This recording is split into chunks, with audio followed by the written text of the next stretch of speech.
Universidad del Valle de Guatemala. Excelencia que trasciende. Lo siento mucho, quizás este es problema para algunos de ustedes, pero estamos en la Universidad del Valle de Guatemala y me recuerdo que este tenía algo de hacer con los Estados Unidos de América. Y yo he notado que, bueno, sus profesores dicen que todos entienden el inglés. Por eso voy a leer en inglés mi ponencia, porque tengo varias cosas que no puedo discutir bien en español, porque son nuevos para mí. No he pensado en bueno, va a ver. Y después yo creo que hay tiempo para cuestiones. Ok. Voy a sentarme. Y si tiene problemas, simplemente ponga su mano arriba. Pueden oírme cuando tengo esto enfrente de mi boca. Ok. El título que tengo es Applied Anthropology, Now and Then and Now. And I have said before, and I will say again over and over again, it gives me great pleasure to return once again to the University del Valle de Guatemala. And I'm especially thrilled by this honor that all of my former students and colleagues have arranged. I've been crying after hearing, remind me of my years in Livingston. Should have been earlier before I became a little sensitive. Anyway, I've decided to do a summary of what I had originally planned for this point in the service. I've thought long and hard about what I might contribute, and although Dr. Colon was eager for me to provide a kind of autobiographical summary of my work in Guatemala, I've decided to do that only in brief as I go along, in order to illustrate for students especially how anthropology gave me a life I never could have imagined, or for which I could not have consciously prepared. I didn't have anybody to give me a lecture, whether a professor or anyone else. Anthropology led me from my youthful uncertainty about the world and myself to a professional career that leads me now in my later years to a sense that I have really lived. Alejandra told me in one recent email that she was awed by what I had done in my life. And as I thought about that, I too discovered that I was in awe, not for myself, but for the knowledge, the strength, opportunities, and demands that anthropology has forced upon me over the years, continually teaching me and leading me in new directions. It may show some of you how an eager young person's career may develop when we not only learn about the nature of culture since its beginnings, perhaps 200,000 or more years ago, to its ongoing development today, for better or for worse. And more importantly, how culture itself varies from one society to another, and how it changes continually, even when its owners deny that, relying on what we call tradition, which may have been invented only yesterday, but which still defines their social ethnicity and personal identity. I'll talk first a bit about the history of anthropology in general, and then I'll go on to the subject for today, applied anthropology, which hopefully will explain the rather odd title for this talk. And I hope that you all understand what I mean when I say then and now, or now and then. They're different. For those who are not familiar with our field, let me define anthropology in its simplest terms, as the study of humankind in both our biological and cultural aspects, through time and space. This has led to what in the United States are now the generally recognized four fields of the discipline, which include biological anthropology, ethnography, linguistics, and archaeology. In the United States, a PhD or doctor's degree usually requires study in all four fields, with a specialization in one. In Guatemala, the latter, that is archaeology, has been the best known due to the spectacular ruins of the Mayan civilization, which have interested adventurers, both conquistadores and turistas, as well as scholars, since the European invasion in the 16th century. And I have in parentheses that I must note that representatives of both types continue to arrive even today. That's supposed to be a joke. Some of these visitors drew pictures and wrote descriptions, not only of the monuments, but of the culture and the language of the peoples they encountered. And one could say that that was the beginning of not only archaeology, but also of both ethnography and linguistics in Guatemala. And as global exploration and colonialism had proceeded all over the world, wherever the invaders landed and staked claims, interest in the biological aspects of living peoples and their culture was not of much interest among most observers until modern times, when health problems, as well as the discovery and appreciation of local medicinal products and foods, became popular, both for the sake of the local inhabitants and for use in the rest of the world. Biological anthropology in Guatemala has never developed as an independent academic field. And I've always been saddened by the formal separation here at Del Valle between archaeology and ethnography. Although, I think I'm correct, students in each do take some courses in the other. For me, however, it is one discipline, and I have found all of it pertinent and useful, including linguistics, which is the science of the nature and history of language, not of a language, as in, for example, Kaqchikel or Danish. Although one cannot study biological anthropology in Guatemala, per se, there has been, since the establishment of INCAP in 1949, a deep concern for problems of nutrition in both health and disease. Due to the foresight of its first director, and this has been mentioned before but can't be said too often, Nevin Scrimshaw, developed by employing Richard Adams, and I'm sorry, although he's still alive, I understand, and doing all right, lives in Panajachel. I hoped he would be here tonight, because we cannot forget that he really was one of the first things that was really good about applied anthropology here.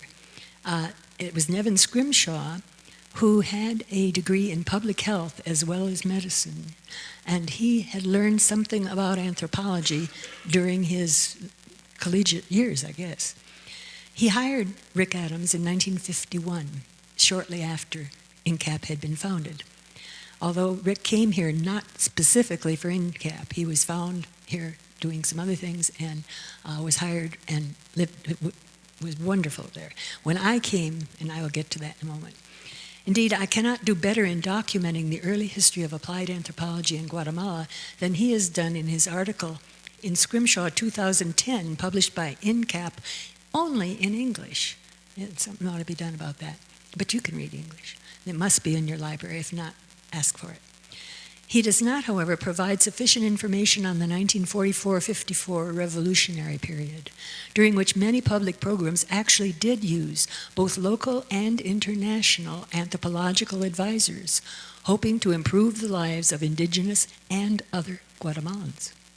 As early as 1945, Juan de Dios Rosario and Agustin Pope, who were trained by Saul Tax, and I'll mention him again later, carried out a nutritional survey in the Central Highlands in 1945, before INCAP, during you know what. Due to the close relationship between our cultural and biological selves, I rue the fact that biological anthropology is not taught in Guatemala, and hope that one day Del Valle might find it useful to share a faculty position in that field with one of the medical schools, requiring some training in it for their applied anthropology program, and also being useful for the doctors themselves who are going out as medical doctors only. Ethnography is the primary anthropological program, I thought, maybe I'm wrong, of the department at Del Valle, which has long taught the basics of the discipline, which emphasizes the importance of cross-cultural comparisons as an important means of achieving understanding. I'm not sure that Del Valle's program goes sufficiently beyond the indigenous societies and culture of Guatemala. But in recent years, the department's focus on application has fostered a wider view, and I guess that I have had something to do with this. So let me elaborate on how anthropology, including all of its 4 fields, came to be useful anywhere, not always in ways we would now advocate, and how it has changed. What we now call ethnography was at one time referred to as armchair anthropology, carried out by non-professional, often casual travelers. And its subject matter was, and still is, often referred to as beliefs and practices. Human curiosity about the other was probably a very early, perhaps Paleolithic, psychocultural activity. At first, perhaps for defense, to copy useful new ideas or goods, or sometimes to ensure cooperation with neighbors through intermarriage. As one early anthropologist put it, societies must marry out or die out. As global colonization grew, however, information about other peoples was sought not only by long-distance traders, missionaries, and explorers, but by governments of powerful nations or empires, as well as ordinary citizens seeking a new land for one or another reason. Although some of these imagined that they were there to help the natives, there was really very little interest in their welfare, and in most cases the newcomers considered the, quote, natives to be something less than human. Indigenous peoples were to be controlled, their culture modified or eliminated, the people dominated, cheated, enslaved, or at best ignored, or treated as wayward or helpless children. Disease and warfare, as well as suicide, and, in the case of Amazonia, flight to another location, were the usual concomitants of the encounters between the invaders and the natives. The more highly developed the local indigenous culture, the more difficult it was to escape the onslaught. In Guatemala, the Mayas suffered, but endured, turning themselves inward, but accepting some of what the invaders desired them to, such as nominal Christianity, new items of clothing and jewelry, and new foods. They were also providing the invaders with labor, local foods, and other goods as they had for the rulers of their own ancient kingdoms. Meanwhile, they were hiding those things that might have been seen as objectionable by the invaders. But these secrets, quote unquote, were protected and passed on to later generations by their own holy men. The advent of formal academic anthropology demanded a more scholarly and rigorous collection of data. And although most anthropologists admired and defended their informants, we don't use that word much anymore, but we used to use it regularly, so I put it in quotes, and their culture, they were not usually successful in protecting them. And most probably they expected that both the people and their culture were likely to disappear. Many of both did so. And then the concept of acculturation became important in anthropology, as well as discussions of cultural survival. Some expected that there would be a gradual or sometimes rapid assimilation to the dominant culture, and this was often referred to as, quote, development. Not until the mid-19th century, after Darwin, did we begin to think of ourselves as scientists. And the formal teaching of anthropology only began in the United States and Europe toward the very end of the 19th century in the elite universities, where it remained somewhat in isolation for many years. Field research among so-called primitives became more and more difficult, however, as indeed such peoples were disappearing. So then, following Redfield and a few others, we turned to the study of peasant peoples, but still focusing on those in the newer, less developed countries, leaving the European peasantry to sociologists. But as demand grew in the elite universities, the discipline primarily operated as a research science, since this is what these universities expected. And to tell the truth, because we really did need to continue the professional gathering and analyzing of data on what we're seeing increasingly as either dead cultures, as in archaeology, or as a means of saving, or at least describing, the rapidly changing primitives before they disappeared entirely. Academics were often consulted on sociocultural problems among these others, but without fanfare, and usually for short periods, now and then.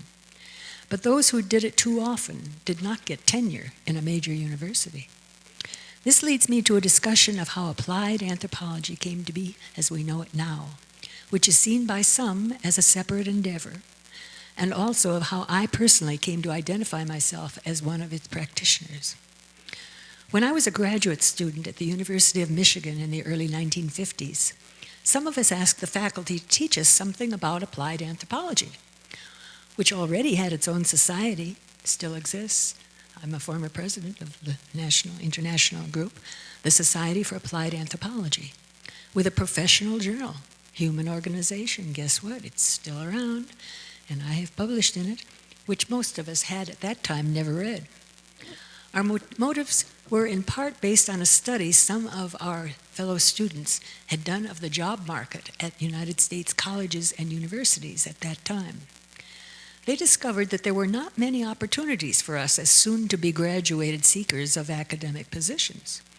Departments of anthropology were still rare, although the discipline was increasingly being taught in departments of sociology by sociologists, who often differentiated our discipline from theirs by emphasizing ours as a study of tribal or primitive peoples in faraway places.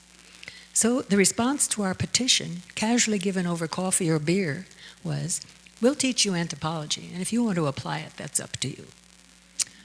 Applied anthropology then in the early 1950s realistically meant non-academic employment and was not highly valued within the major universities. Much of the public continued to believe that anthropology only dealt with skulls, arrowheads, and pottery, and few knew much, if anything, about ethnography or linguistics, despite the fact that some anthropologists were in fact writing about things that would have been useful had they appeared in popular rather than professional magazines or journals. That's another thing I didn't mention to the students in the last thing. You need to learn to write for both academics and the public. Margaret Mead wrote a regular column in a woman's magazine, Red Book, in case some of you have ever heard of it, and also consulted with both governmental and non-governmental institutions. Her primary professor, Franz Boas, although remembered today primarily for his research, also wrote more popular articles and books on such subjects as racism in America and the generational differences in stature between Japanese born in Japan versus those born and raised in the United States.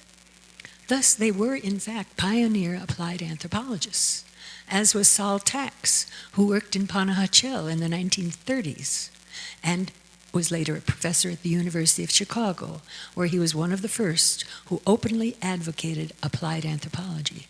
I believe he called it action anthropology. He must have been influenced by his fellow faculty member, Robert Redfield, who had begun years of studying folk culture in Mexico and who visited Guatemala and gave a public lecture on everything that was wrong just after the 1944 revolution against Ubico. During World War II, many anthropologists were called upon to consult in various activities, including the study of Japanese internment camps, writing instruction cards for pilots on how to relate to non-Western peoples whom they might encounter if shot down, or otherwise came in contact with them in their military efforts. They also wrote books and articles describing for the public the nature of both Japanese and German culture patterns.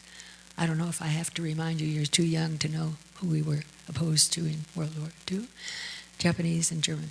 At the end of that war, anthropology became more and more popular, and a few universities even started offering courses that used this terminology.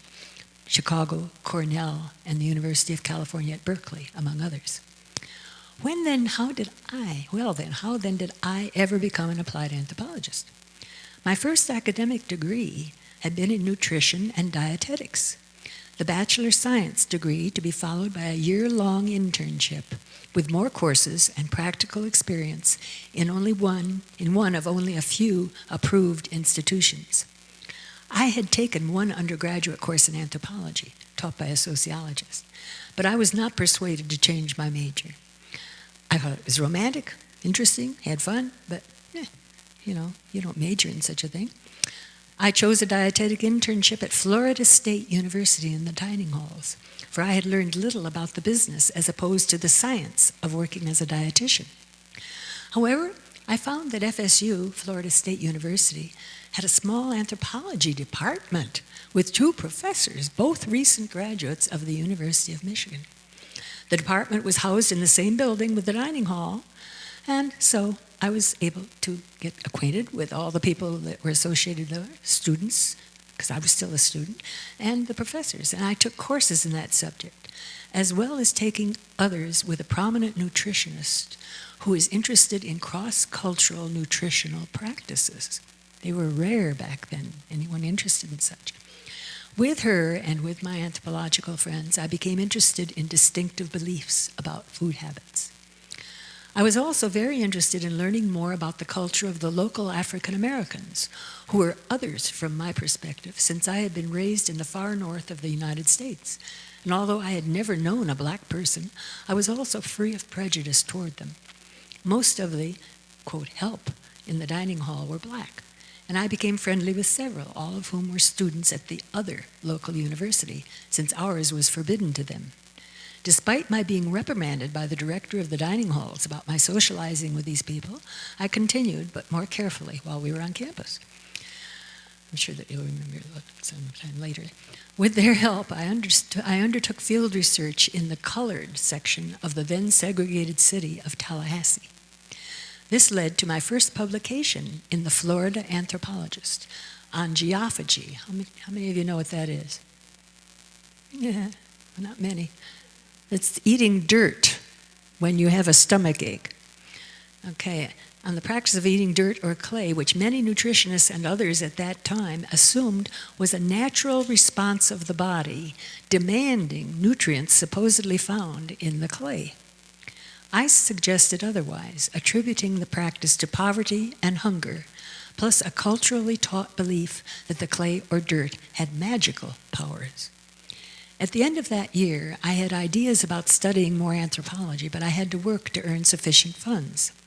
I had no difficulty finding a job at a small hospital associated with a small college where I was the only dietitian, and I also taught nutrition to nurses.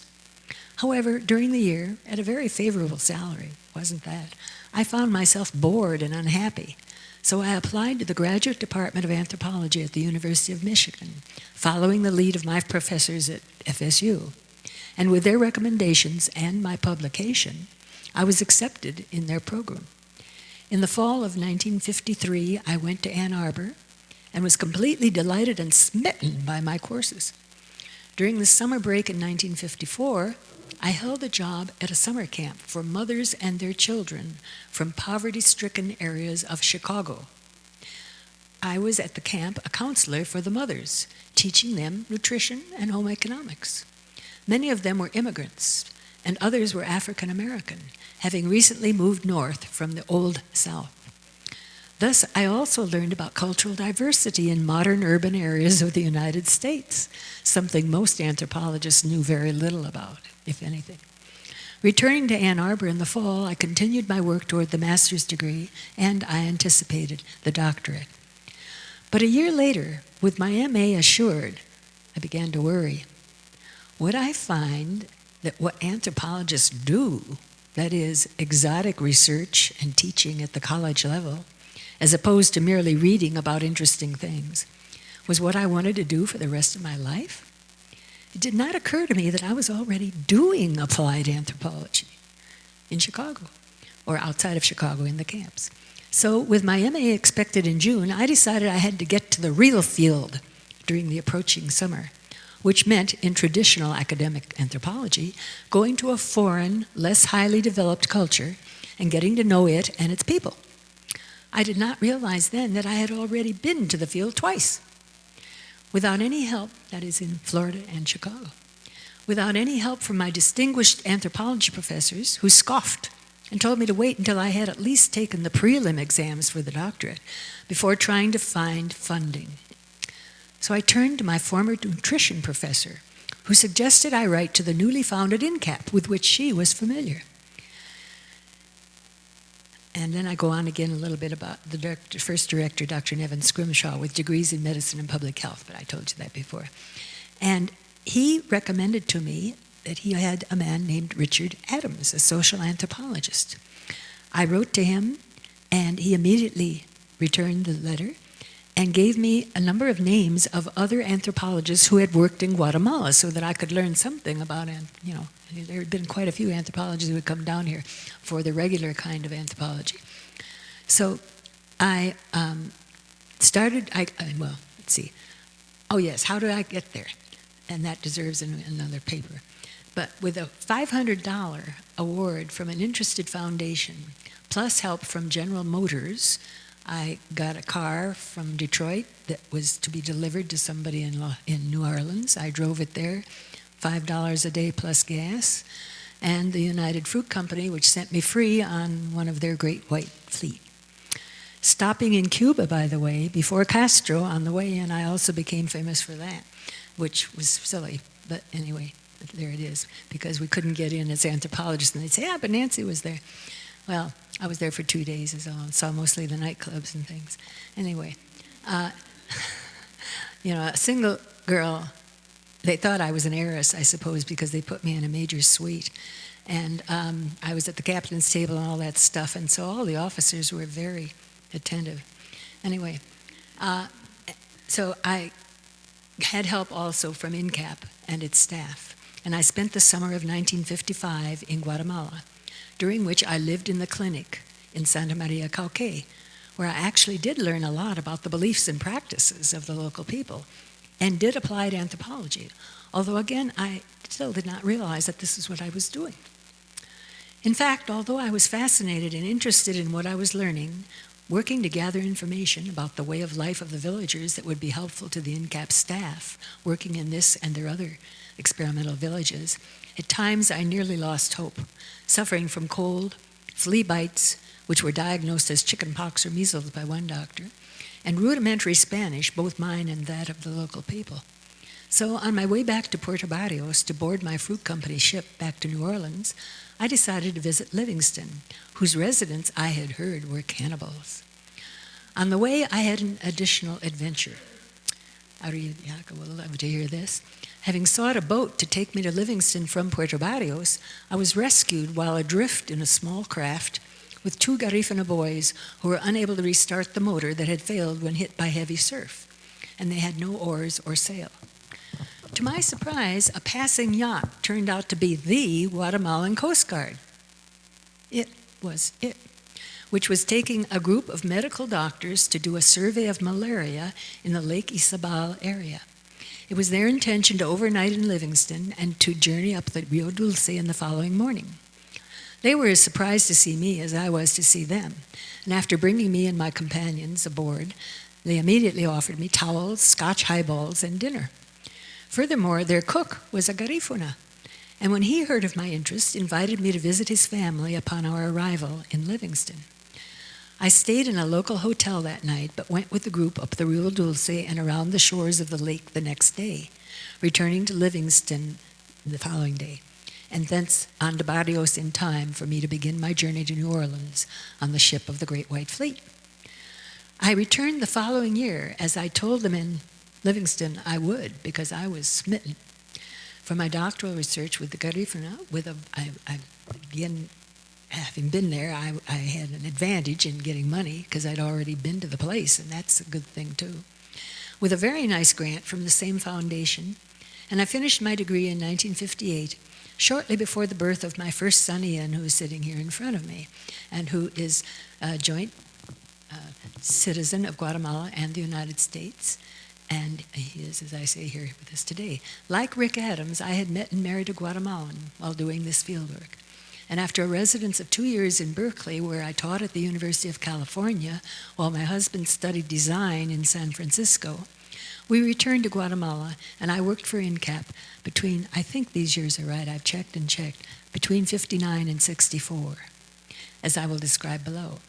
I left Guatemala in the fall of 64, but I have never to this day abandoned my interest in either the country or its peoples, including the Garifuna and Mayas. And although I never achieved the popular audiences that loved Margaret Mead, I have been generally recognized as an applied anthropologist by my peers and by many interested government and non-governmental organizations. So what was my work at INCAP? Dr. Scrimshaw gathered to the new institution a small but extremely eminent and well-prepared staff of professional scientists who were assisted on their many projects by visiting specialists and a corps of supporting laboratory, librarian, and clerical workers. Their many publications, both scholarly and popular, included a film, Los Ángeles con Hambre, describing kwashiorkor, the condition brought about in children by protein deficiency. This made history and secured the fame of the institution. Public acclaim as well in Africa and various other countries where they had the same problems. Urged by Scrimshaw, we senior professionals, about 12 of us at that time, had frequent staff meetings during which we shared ideas and criticized each other's work. This led to the eventual development of the high-protein cereal powder known as incaparina, and to many other significant contributions enhancing public health, and not only in Guatemala, but in many other parts of the world. Some of you may remember Guillermo Arriave, who was awarded the highest, he went to, oh heavens, it's the Asiatic country, Thailand, thank you. He went to Thailand, and the whole family went, and the king awarded him major honors because of the work he did in Guatemala. So you see, Guatemala was really on the map in those days mainly because of INCAP, I think. Now, during the 5 years I was there, I carried out a number of studies that do, I think, today and even then fell into what we would call applied anthropology, although I still really wasn't thinking about applied anthropology. And these studies that I did dealt with both nutrition and with beliefs and practices, which, that was the language I learned as a student. One of my first was to show how breastfeeding differed between indigenous and urban middle and upper class Guatemalan non-indigenous women, the latter with the assistance of Dr. Juan Jose Hurtado. I hope you see here tonight. He was going to come, but he might be tired. Anyway, he was also my pediatrician and friend. My research led me to postulate that the intensity of breastfeeding, in fact, did result in reduced fertility. Listen carefully, ladies. Did in fact result in reduced fertility of the mother, so long as no other foods were offered. And I published a brief note on this in the American Anthropologist in 1962. I was led to this by observing the fact that Mayan women, without using any other means of birth control, and not because they understood what was happening, seemed immune to pregnancy for at least 2 years after a birth. And I could document this with figures from the tri-village data over a period of several years. Now the problem was, of course, that if the kids didn't have some kind of food, and breast milk was not enough for longer than 2 years, actually they recommend now less, they started getting pregnant again. Well, that's still another story. Working in the INCAP experimental villages, I also cast light on the reasons why villagers were wary of and often refused or dumped the free drinks made with imported powdered milk that INCAP offered to children and pregnant women in order to increase their protein intake and thus get rid of kwashiorkor.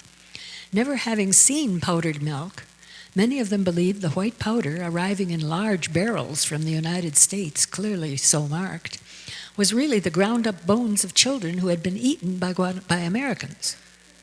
They pointed out that they'd been told that their children would grow bigger if they drank this liquid, and consistent with old European stories, the people believed they would then be kidnapped, taken to the United States, eaten, and their bones recycled. So much for European witches. I found the fear of European witches still alive many years later. And some of you may remember this because it wasn't that long ago, when older female tourists, especially older women, were accused of trying to kidnap children in the villages here.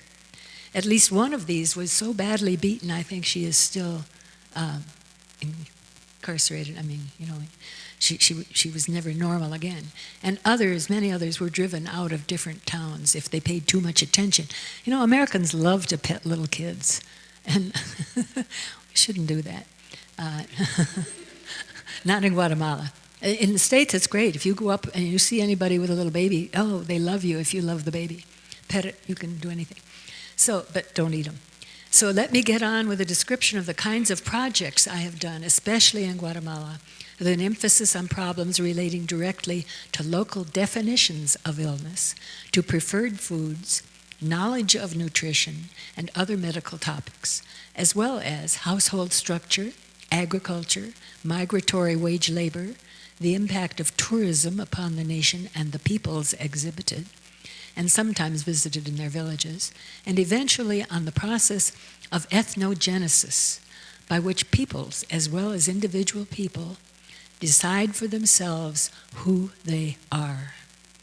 I have kept busy since each research and consulting experience opened up new questions and ideas for me. Here, as in various of my publications, I will try to show how each research experience led to new ideas and new problems for me, now the applied anthropologist, and new theories for the research scientist still inside of me. Having learned in graduate school about the newly discovered relationship, then it was newly discovered, between malaria and sickle cell anemia, and aware of the malaria incidents around Lake Isabel, which I learned with the gentleman that took me on the Coast Guard. It wasn't it was a Coast Guard boat, but it was being loaned to the medical doctors. I invited colleagues from the United States to do hemoglobin studies with me among the Garifuna, and also to test them for hypertension and for other identifying DNA. This research proved the Garifuna genome to have derived from both Africa and from South America. Many years later, I investigated the pernicious effects of the overuse of pesticides among Mayan farmers who ignored or misunderstood their appropriate use. Some of the other scientists at INCAP also dealt with these and other health problems, and we always learned from each other. Medical anthropology is often cited as having been the first of many applied anthropological subfields, no doubt a product, in my opinion, of the growth of interest in public health. But it was often taken up by those with previous medical degrees, both in the U.S. and in Guatemala, Dr. Hurtado being a prime example. As Dr. Rick Adams has pointed out in his review of INCAP's early years, I was the first to suggest that they add Ladino villages as well as poor urban barrios with both indigenous and Ladino inhabitants to their study sites. I even investigated several possible research sites. I was the first one to go into them, which were later adopted.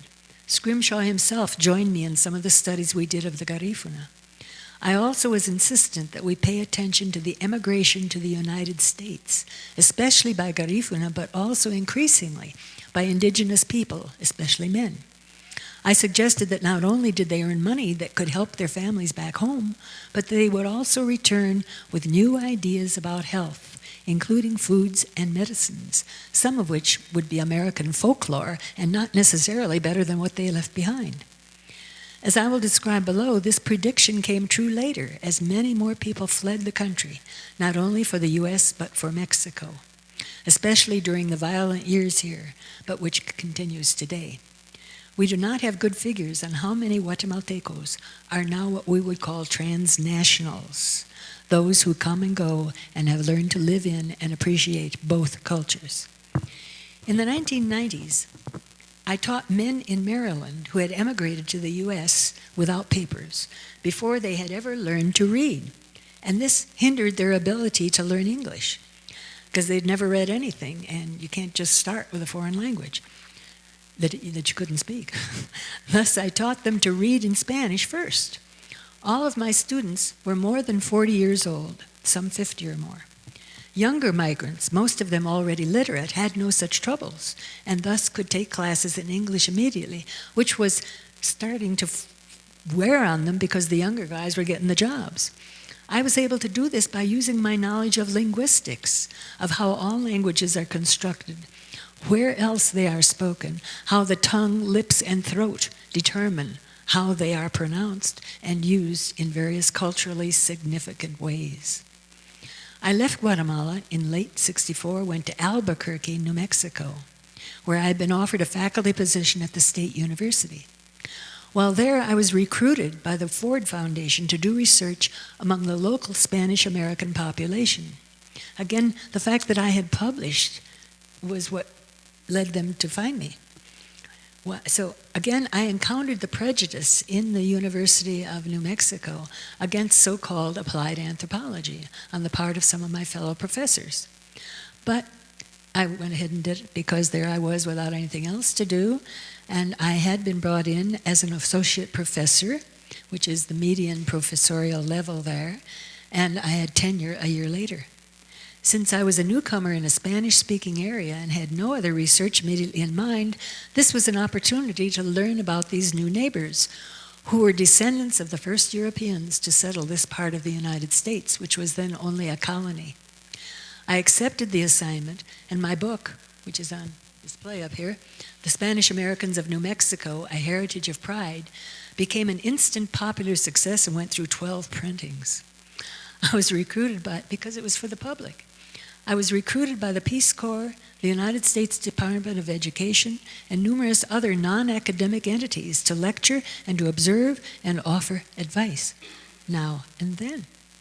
I received all kinds of phone calls, even from the Spanish Americans themselves, and became involved in local political rallies involving an activist named Tijerina. For a while, I was even thought, because of my married surname, to be an Hispanic myself, and I suffered from some of the prejudice against them on the part of the non-Hispanic people. This led me to think seriously and critically about the fact that most anthropologists still dreamed of working among tribal, or at most peasant, villagers. And I began to pursue the idea that we should be paying attention to the differential role of elites, as well as to the meaning of ethnic differences in different kinds of modern plural societies. I also found that despite its village origins, right there in New Mexico, much of the Spanish American culture was bound up in urban affairs, which I believed was increasingly the case in much of Latin America, as Redfield had suggested in his work in Mexico. So I applied for and received a grant from the National Science Foundation to do research in the Dominican Republic, in part because the Peace Corps had invited me to go to Puerto Rico to lecture to recruits on their way to that country. And when I said they should find an anthropologist who had worked there, they said they couldn't find anyone. And everyone had said, ask Nancie. So as a scientist, I decided to try. I talked for many hours over about a week's time, telling the recruits whom I was addressing that I had never been there. I told them that the very first thing. But I described what I was calling New World Latino culture from my knowledge of New Mexico and Central America.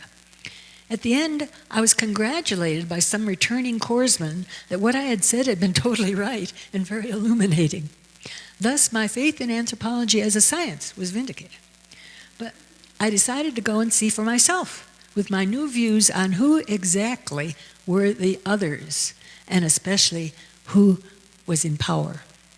My various assignments had taught me that there is always more than one view on any subject, and that if management, not resolution, of conflict is to be achieved, all must be identified, investigated, and discussed without judgment being offered by us. And it was apparent that urban populations were very different from the rural, and that transnationalism was becoming common, especially in New Mexico, Arizona, California, and Texas, and as I discovered in the Dominican Republic and later, among migrants to New York City. I realized that I had seen this in Livingston, but had not investigated it deeply. So later on, after finishing the work in the DR, I returned to New York and studied both Garifuna and Dominican ways of adjusting to this kind of personal identity status. While in the DR, I lived in the city of Santiago de los Caballeros and have published several papers on all of these subjects.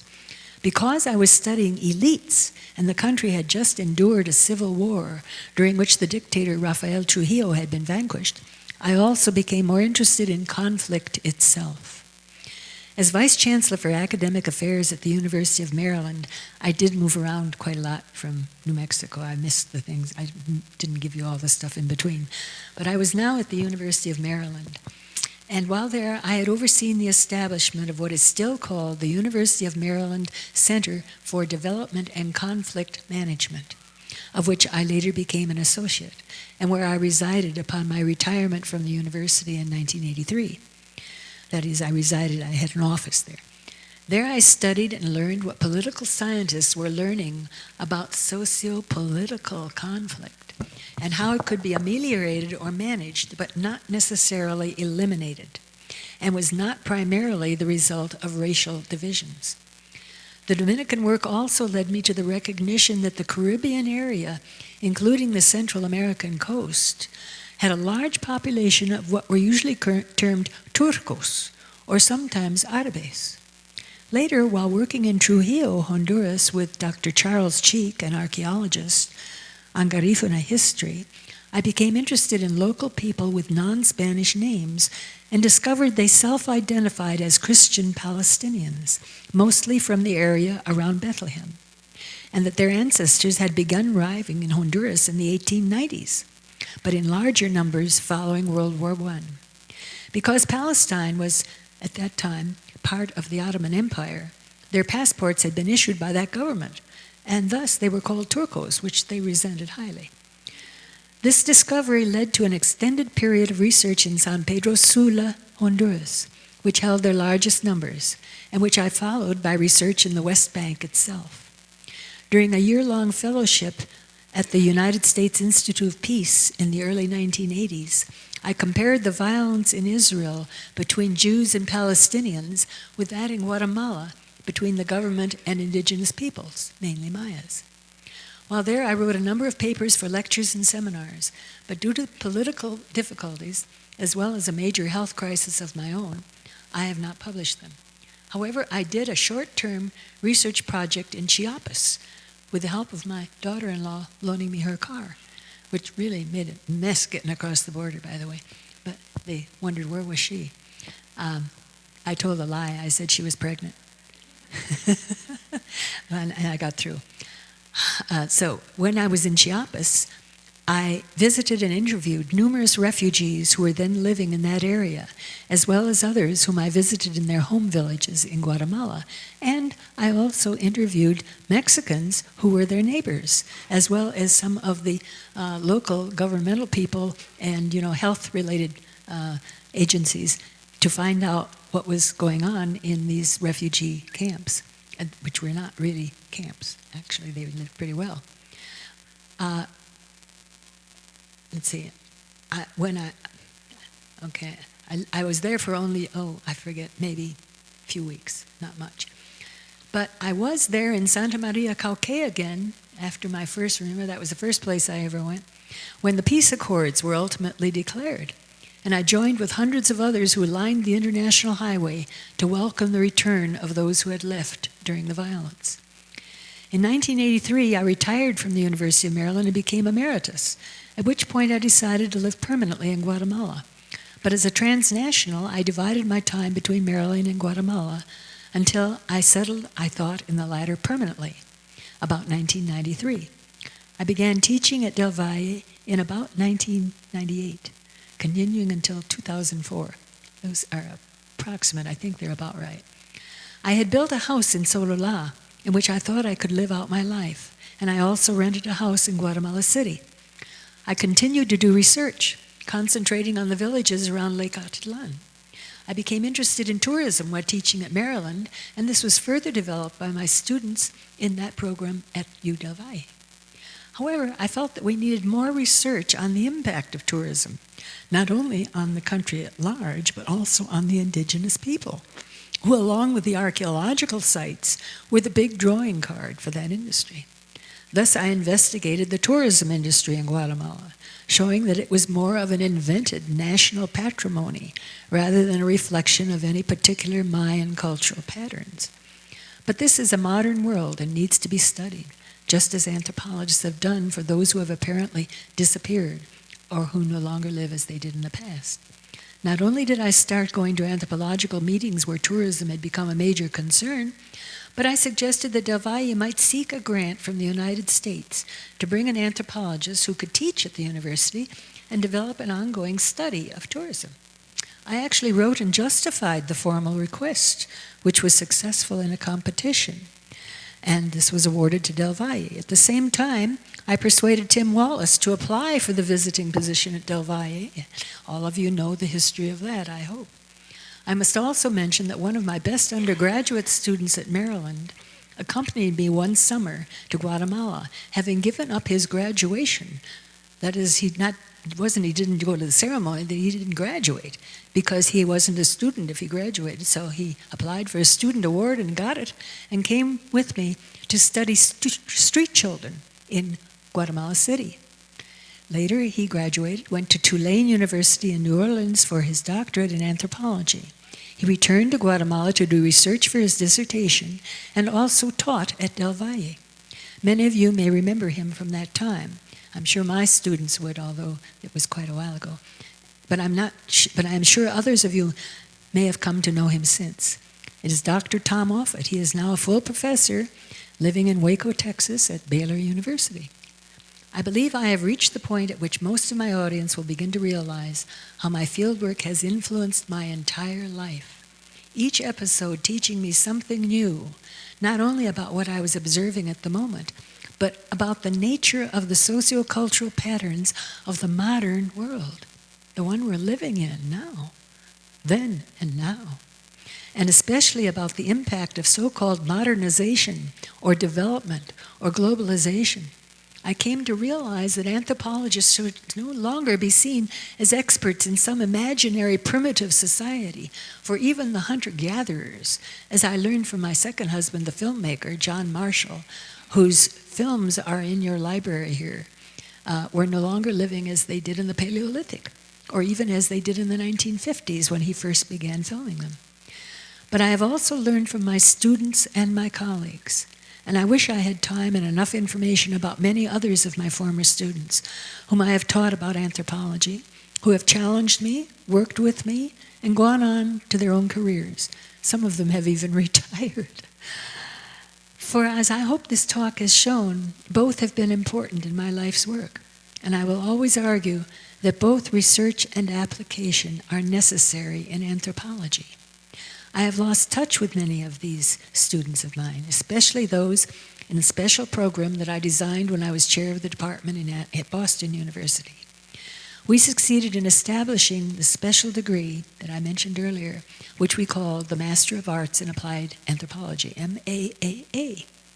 We advertised it for graduate students who had already achieved some other professional education and status. It was not open to our regular anthropology students. Ale told me that she had hoped to apply there, but she already had the equivalent of the bachiller, and they would not take her. We had great success in the 1970s with applicants from journalism, medicine, nursing, the clergy, midwifery, and K-12 teachers, as well as others whose specialties I've forgotten. At any rate, I have been privileged to have many of these as friends as well as colleagues, and I am in contact with many. This evening, I know that many of them are here, if not in body, then in spirit. For those who have traveled to attend, I'm grateful and delighted to see you and to talk with you again. I'm still active in the Richmond and D.C. area where I live, but I'm a bit slower than earlier. I give perhaps 5 lectures in a year. How does that sound to you teachers with your 6? Right? In any case, I had to give more before, but it's enough for me now. And these are mostly on issues for which I think anthropology has something to offer. In November of this year, for example, coming up, I am scheduled to talk in D.C. on energy and the evolution of culture, during which I decry the damage humans have done by evolving a culture that has become so dependent upon fossil fuels that we're out of touch with the planet itself, as well as with the plight of so many humans worldwide who are not living the good life, no matter how they define it. But with this lecture today, or with the one I'm giving, I hope I have inspired some of you to continue your interest in anthropology. We humans may yet be able to save ourselves with your help. I appreciate the thought and effort that this day has brought about for this opportunity to come together once again and to discuss the possible futures for applied anthropology in Guatemala. Thank you all for coming, and I wish you whatever culturally happy future you each may have found. Thank you. And